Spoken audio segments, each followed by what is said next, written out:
Hello and welcome to Film Slam Stream's post-film conversation for Interception, Jayne Kennedy. My name is Eric Siler, and I'm an instructor of film, media arts, and communications, as well as moderator for this conversation.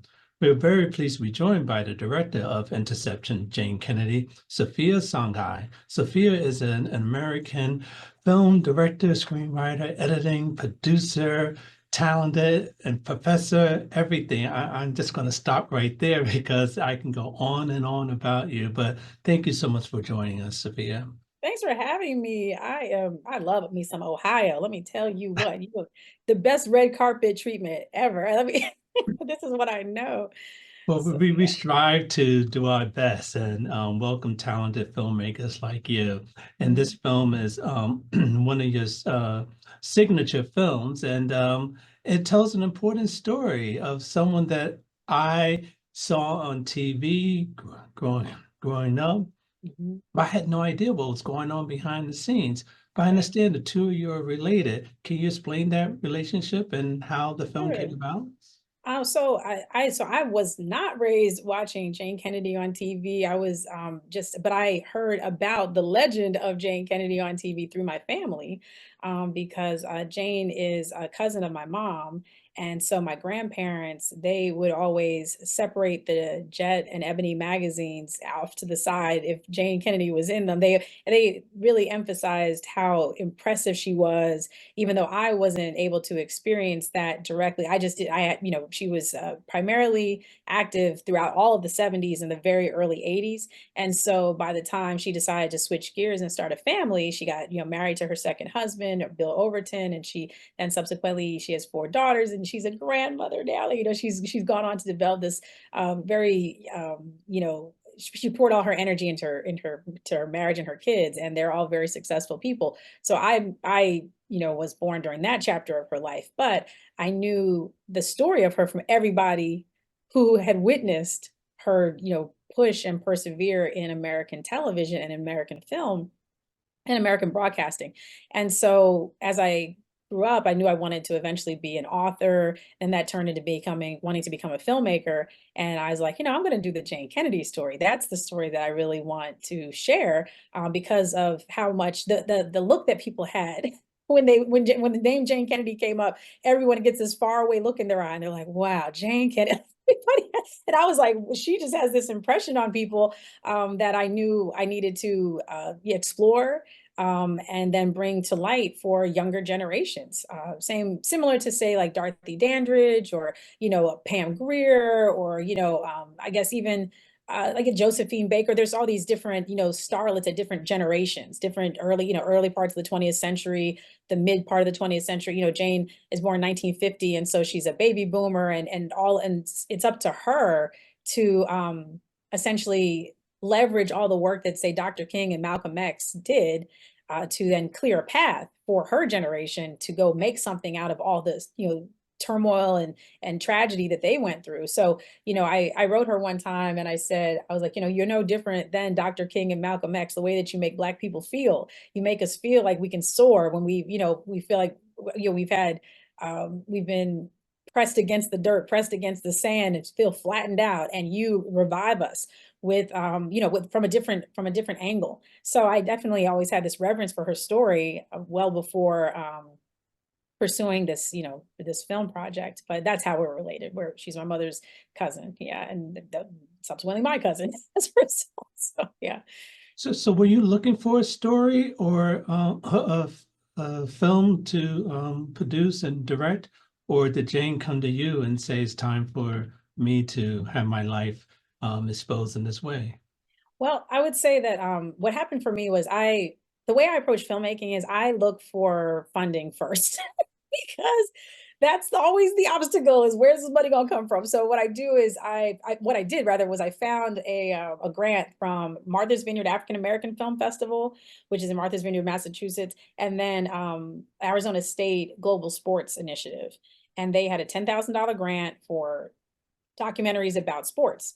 And sports is not, I don't have any particular, specialized knowledge about sports, but I just was like, well, I wonder who the first Black woman to become a sportscaster was. Like, I wonder who that is, because it's a male dominated industry to become a sportscaster, to be a sportscaster. And it is definitely a white female dominated industry for the female side of sportscasting. It is, almost uniformly white women whenever you watch most of the programs. And so I was like, well, who was the first woman? I didn't know that it was Jayne Kennedy. I had no idea that she had also accomplished that, but that was like her biggest accomplishment, So I just Googled it and her name popped up and I was like, what? And I called a cousin to call another cousin. I was like, you got to get me on the phone with Jayne. I got to finish this grant before Monday. And she didn't get back to me until Wednesday, but I had to go patch everything together from the internet so I could put the grant in. And we definitely won the grant. I know that they were really excited about, this project. And then it took me maybe 6 months to put everything together as it is currently. And so, yeah, no, I reached out to her. She did reach out, to me. We had a 5-hour conversation on the phone and she gave me the entire story. I was, taking notes and recorded the call just to make sure that I, could not just get the chronology, but the emotions, how did she feel? Because that's what my job is to convey the emotion of the character and to be a conduit for their the play-by-play of their feelings, not how they feel at the end of the journey, but how do they feel along the journey. So that's what was happening in that 5-hour phone call. And and I also was an anchor woman and a news reporter for most of my adult life since I was 19. So I understood the world of broadcasting. And of course, much of what I went through, she clearly went the much what she went through, I went through as well, decades later, all the stuff that she was saying, like, oh yeah, my news director told me to change my hair too, and this happened and that. I mean, all the same backstabbing that she had gone through in the 1970s, I had gone through in the 2000s, and I was the last time I was an anchor woman was in 2016. So the same exact things were happening. And I mean, and that's very disappointing. I mean, it's really crushing that I shouldn't understand her story from my own perspective because, that it should have changed by now. But it isn't, always, it is, I mean, it is changing because people are really pushing it, but it doesn't mean it can't change back, unfortunately. So, I definitely want to show what the first person had to do when there was nobody, they had nobody. But I mean, I've worked at stations where I was the only Black woman as well. So I definitely know what that feels like in that respect, but not to be the first one. And I really wanted people to understand what it was like to be the first person to do anything, the first Black person to do anything in a country that is not, it's not like you're up against people who are mean, you're up against people who will kill you. So to have the bravery to decide that you are going to, I mean, for Jayne, she was the first Black woman to win Miss Ohio in the Miss USA competition. She then went on to be top 15 in 1970 in the Miss USA competition. And I mean, people are like, oh, well, what does that really mean? Well, it's like, when Vanessa Williams won Miss America in 1984, I believe, her family got death threats. And, it's like people are not understanding that all these things, it's the erosion of the original version of what America was supposed to serve. It wasn't supposed to serve Black women and Black men. It was supposed to serve uniformly wealthy, rich, white people. And for someone from the very bottom group to decide my time is now and I am going to have what I came for and what God put me here to do, which is exactly what Jayne Kennedy and many others decided it was their time. They did it for all of us, but they were facing death threats, legitimate. I mean, they weren't facing people being mean to them and having their feelings hurt. They were facing legitimate threats on their very life. And I never want people to make that into a minor thing because we're losing so much of our knowledge of history and people aren't reading like they used to. So, that's why I went to become a filmmaker. I want to become a filmmaker so that for people who don't read, they can at least watch a video. I'll do the reading and I'll tell you how it turns out for the characters. It's So exactly. You said the keyword. She was a heroine, and I like the way you displayed that. And you just set up the times, the sign of the times, when she was, breaking through that glass ceiling. It's just really great. And things she had to face. You brought up Jimmy the Greek, and putting up with things like that. And one thing I enjoyed the most, which I think this was very important for you and for the documentary, you showed that she was qualified. She just wasn't a pretty face on the air. She knew how to do her job well. And I think that was very important for you to show, and you did that. yes. And in addition to that, one of the reasons why she got the job is because of her approach to interviewing. So what she did, they brought everyone, and this is not in the film. So they brought everybody into the all the candidates for her round of auditions. They brought them into a room with real sports players, right? So real athletes, and then everyone else was asking them about their scores and their past seasons and things like that. Jayne instead talked to them about their philanthropic efforts and the things that they were doing for their communities back home. So she interviewed them before she went for the recorded audition, and by the time she went for the recorded audition, she could talk about stuff that no one knew about.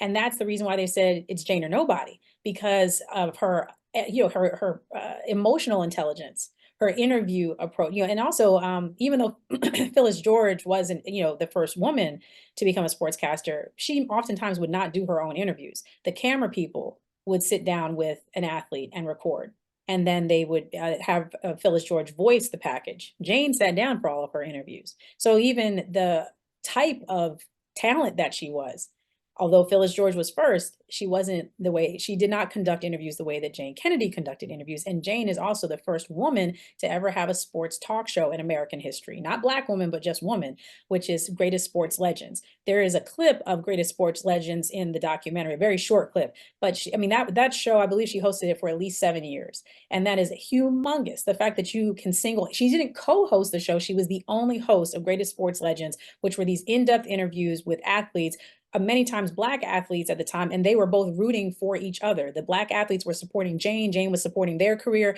I really wanted to show that in the film, this support of Black men and Black women backing each other, that Black men came to defend her, because people often try to, make it seem like black men don't defend Black women. And of course, there are times where, many Black men don't defend Black women, but it does happen. And this is an example where Black men, where Muhammad Ali says, I will only do this for my friend Jayne. And he punches into the camera to make a point and a statement to everybody watching, stop messing with my friend.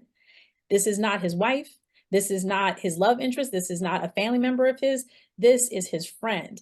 Irv Cross is a co-worker of Jayne, right? And Irv Cross goes and collects her at the end of the, when they set her up in the helicopter during the 1980 Super Bowl, and he holds her so that she can collapse in his arms and cry about the fact that these people are setting her up, and he prepares her to walk back in to this room full of people everyone is against her.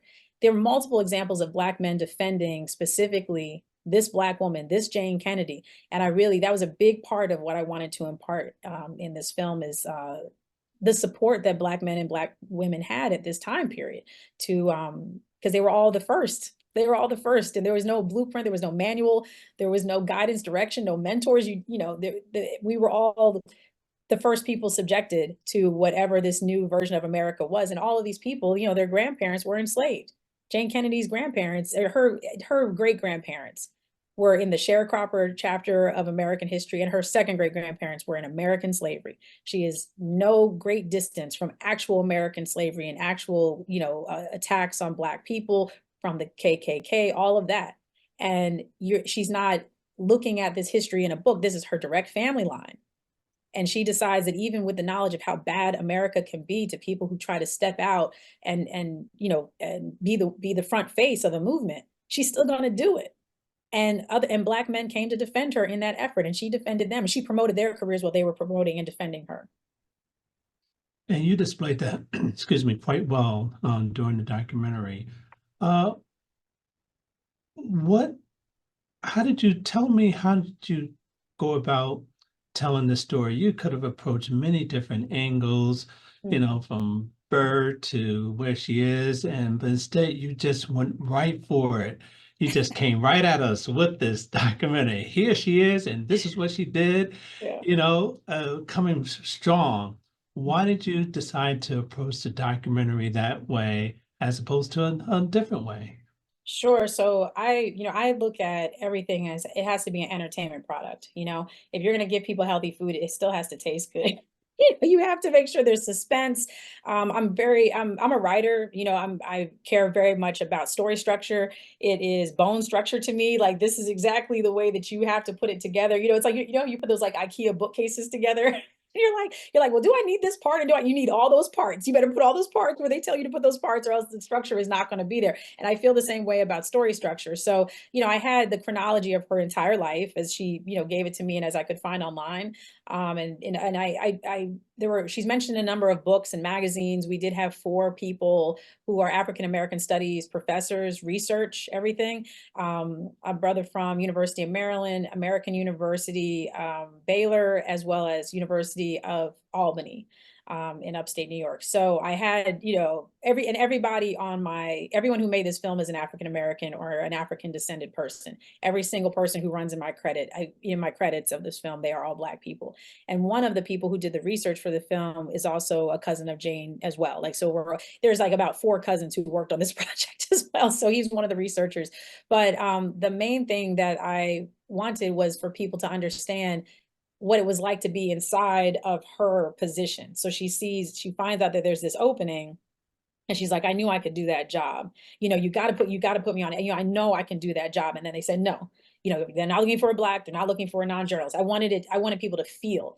I'm not interested in informing people. That's not of any value to me. Like, I can't, it's not like, oh, Jackie Robinson was the first person to break the color barrier. I want you to know what it felt like to be Jackie Robinson. Breaking the color barrier and having people try to, bomb your house and try to mess up your family, your kids over here, your wife's over here, like not being able to protect the people that you like. It doesn't matter. The information doesn't matter unless you can feel it. So I wanted people to feel exactly what it felt like every time they threw some new curveball at her and they were aiming for her head. They were throwing a curveball aiming for her head. It wasn't like, oh, I hope you throw the game. It's like, no, I'm going to knock you out. I'm going to take your career from you. I'm going to make it so that I'm going to set you up and make it look like you're the reason why we had to fire you. It was your fault. I mean, they were trying to end her career. It wasn't just that they were, they had some sort of point of contention. That's what they did to lots of people. I mean, even prior to her situation, it was the McCarthy era, and people were being blackballed and having to go pursue careers in a whole nother continent because they were allowed to work in America. I mean, it's just we have this tradition in America where they will invite you in to shut you down completely. And that's what was happening to her. So I wanted people to understand what the feelings are, because we look up to hero type people as if they're different than us. They're just human beings. They have the same vascular system, they have the same respiratory system, they have the same 12 systems in their body, and those systems get damaged. They fall ill, they become injured physically, emotionally, mentally. And if we separate them and say they're so much better than us, and they sacrifice, it's like, well, they didn't want to have to go through this. Like, they didn't have, that's not, no, none of those people in the 20th century or 19th century also wanted to have to suffer that way. They're not X-Men, they're human beings who just decided that this was worth it. It was worth it to put all their energy and time, but it doesn't mean that they wanted to suffer this way. And I want people to know what it feels like. So I always approach, I'm a professor also. And so I always tell my students, I'm like, listen, guys, you are heart surgeons. You don't deal with the actual beating heart, you deal with the emotional heart. Right. And you are just as important as a cardiovascular surgeon. So I wanted people to understand what it did to her feelings, her self-worth, her self-esteem. And then how did she develop the perseverance? How do you pick up the pieces, and then where do you go from there? So from the reaction of audiences, I can tell that it's been successful. Because I mean, in certain cities, people are yelling at the screen and they're clapping and they're like, "Yeah, Jay, you did!" Like, I mean, in the middle of the film, they're talking back, and I'm always moved to tears when I have an audience that's that engaged. But one of my cousins, who's also Jayne's cousin, he also said, similar to what you said earlier, he didn't know all the stuff that she had to go through. And my cousin is like 6'6". He's a big guy. He eats way too many carbs. Let's just put it like. But at the end of this film, he burst into tears, like tears streaming down his face. And he's like, I didn't know she had to go through all that. I'm like, what? I couldn't believe it. I mean, he is an entire football team himself. And he was moved to tears at the end, when the credits roll in that film. So I just take people's emotions very seriously. And I take what I do very seriously. So that's the reason why I approach the film this way. And I approach all my films this way. I try to make sure that emotions are very, that's what I'm trying to convey with all my characters, fiction or nonfiction. What was Jayne's response to the film? And did she see the film prior to the final edit? Oh yeah, she was the person, she signed off on the film. So the reason Okay, so anything that she says in the film, I had to go and corroborate it with the public record, but anything that she felt, that was, like the depiction of her in the film, she had to sign off on this version of this film. So I edited it, then I sent it to her, then whatever notes she had, she's like, well, I remember in one version of the edit, she's like, I don't want it to look like they hired me because of Jimmy the Greek being hired, because that's not why they hired her. With the longer contract, they hired her because of the Muhammad Ali interview. So in an earlier version of the edit, there was the order was, leaving the wrong impression. So I had to go back and change some aspect of the Muhammad Ali and Jimmy the Greek juxtaposition. So I do remember that part of it. And then there was another part. She said something like, "Well, I don't know why. Why does it matter that I wasn't, that I recognized Central Park? Like when she recognizes Central Park in the film, I'm like, it's because that's how far away you had to get away from New York after all this happened. You haven't been back in 20 years. I mean, this is New York. She lives in LA. This is a normal place for people to go to, but she hasn't. She hadn't been back to New York in 20 years. I don't think she hasn't been back since we did that interview. So, that's how much damage was caused. I mean, that happened in 1980. And so I definitely think that she signed off on this version of the film, this edit. Great, great. Um, what were you hoping that what was the goal of the film? Were you just hoping to educate people? Were you hoping to pave the way for future sportscasters? Oh, well, I wanted to resurrect her career. I just don't like the fact that women oftentimes, and not only women, but people feel like that all that work that they did, they're put out to pasture, at some age where they're no longer useful in the entertainment industry and all of that. And so that certainly has changed now.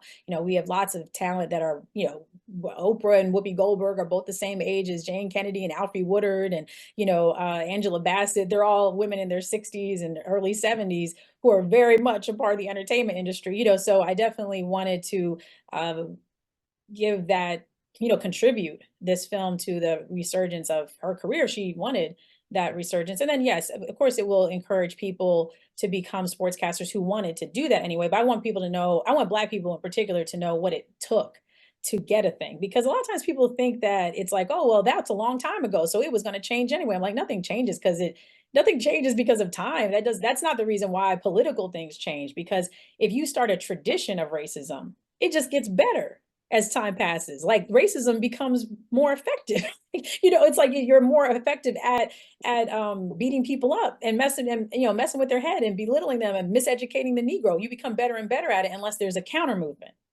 And this is the beginning of that counter movement, right? I mean, there's always been a counter movement. There's always been a counter movement, but you don't get to a free world because people who are oppressors get tired, like give up trying. That never happens. So I don't want people to think that it's like it's linear, it's cyclical. So if they see this rising up in their lifetime, which it is, what are they going to do about it? What are you going to do when you start seeing people pushing you out of jobs and saying that they're going to cancel affirmative action and they're going to, create models where, the entire lineup are all one group of people and you're not a part of it because you need to look at the playbook of people who've gone through this before you. That's what history is. So it's not like you go fix your roof and then you never have to fix it again. You know what I mean? Like you have to go back 5 years later and do that. So I think that that's the problem for a lot of people is they think, well, in the future, it won't be like that. I'm like, there is no version of the future where you don't have to deal with some version of oppression or some sort of warfare. And that's what she was involved in. And and people are involved in now. There's other people who are going through the same exact things that she went through in broadcasting. People who are fired because of their hair, people who are fired because of their, because they're, I mean, I remember when I was in news and everything like that. I mean, people will write in all the time and say racist stuff to you, racist stuff on the post. I mean, when I went to beauty pageants as well, and I was in the Miss America I was in Miss New York for Miss America, and there were 4 Black contestants, including myself, and they were calling us all monkeys on the, like, I mean, there were all these chat rooms and all these people were calling us monkeys. Oh, you see these 4 monkeys? I mean, they were calling us monkeys. This is the 2000s. I mean, like, it's like the same exact stuff that she had to go through. And we were all sitting there trying to pursue the same exact dream. So I definitely want people to understand that this is a part of human nature and how to prepare themselves to be victorious and also to preserve their sanity, right? To preserve their spirit, their connection with their creator, and to really source. You're going to have to source something bigger than the human beings on this earth to get around all of this. You're going to have to really tap into something that is sturdy and strong and connected to the energy that put you here if you're going to survive it. So, like, I know there's a popular saying now that people are like, well, this is just so exhausting. I'm like, that is not something I bring on my spirit, the idea that something is exhausting. I mean, you're just conceding defeat. And so, yeah, I wanted people to see what it looks like, what people are really up against. Um, and then after that, I think that the main reason that the film, I really want like 1 million people to see the film.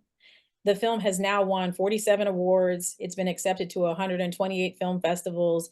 It has been seen. It's very popular in Ohio, of course. It's very popular also in Philadelphia, the DMV, DC, Maryland, Virginia area, Florida, Texas, Los Angeles, and New York. Those are the main cities that have really been, I mean, main regions, I should say, that have been very receptive to the film and really rolled out the red carpet. And that's consistent with the top Black cities in America. So I know that the audiences that who need it the most are able to see it. It hasn't been televised yet, but I think that the main thing is that people are aware of this this talent who's very active. I mean, she's still out here. Oh yeah, that's the other thing too. So what happened recently was she was asked to do the pregame show for the Super Bowl in 2024, which is the most watched Super Bowl in American history.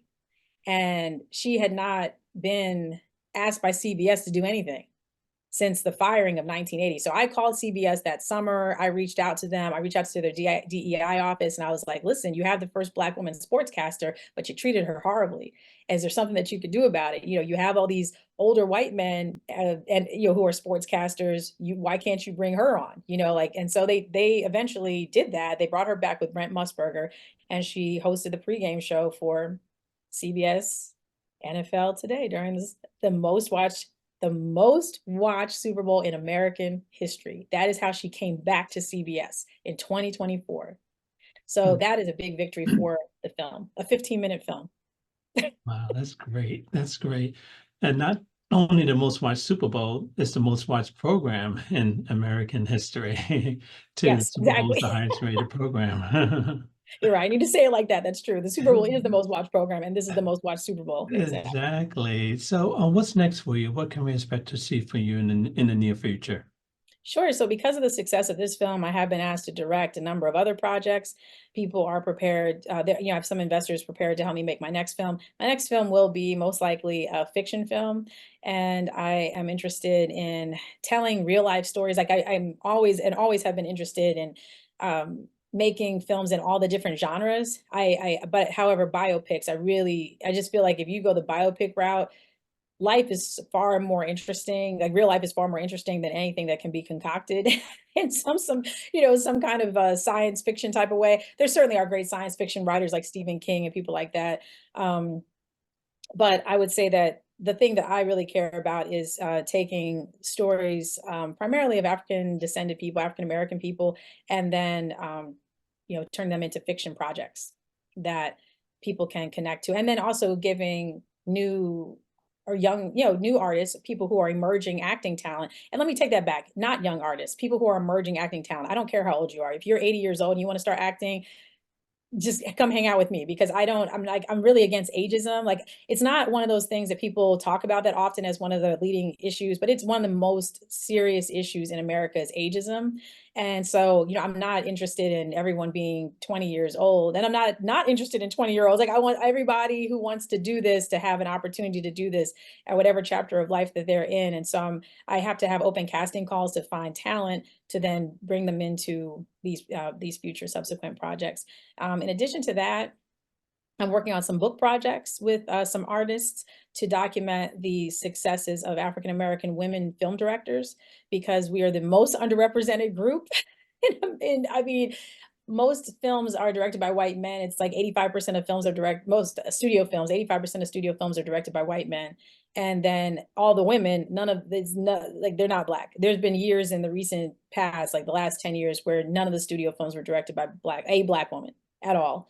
Others, it might have been three. It was probably like Ava DuVernay and Dee Reese and maybe Gina Prince Blythewood. There might be years where you get the three of them, and these are And I went to school with Dee Reese. I went to school with Nia DaCosta. I went to school with Nikyatu Jusu. These are the leading Black women. And so I really want to elevate what that looks like for Black women to pursue this career, because no one's going through what we're going through. So I do have some book projects that are related to telling that specific story of the African American or African descended person's Black woman director, film, fiction film director in particular, because they go through a lot. And the very first woman director, there's 2 Black women who are credited, but Zora Neale Hurston is one of them. She is one of the first Black women who's recognized as a filmmaker, a documentary filmmaker. And then most of them kind of emerge more in the 80s, 90s, and 2000s. So I emerge in the 2010s, I think. I think I emerged in the 2000s. I think that's where I fall into the chronology and everything. So yeah, but I definitely want to, illustrate what that perspective is in a very defined way. So for example, a lot of times Black women protagonist films, in the second half of the second act of the film, when the white man reaches for the gun, the Black woman character usually reaches for God. That's one of the core differences in the Black female protagonist story. So if you look at, say, like The Color Purple or What's Love Got to Do with It, those are some of the highest grossing Black women protagonist films. They're both directed by white men, but the stories are written by Black women. And it's a different approach to how to battle in this world than, the Dirty Harrys of the world where we just reach for bigger guns. So I really think that Black women's stories can heal this country. Because we know what it's like to be, completely at the bottom, and then to rise to the absolute top. I mean, to be to catapult yourself to financial success, emotional success, spiritual success, educational success, all the ways that you can define success. The African American woman in this country, the ones who have pursued it in a certain way, they're a lesson to everybody else. And I want to be able to illustrate that, the play-by-play. Sounds like you're auditioning too for to see Jayne Kennedy or to make a comeback. Oh, I would love her. I would love her to make them. I want to make her biopic. I would love to make her biopic. No, I would love to see that.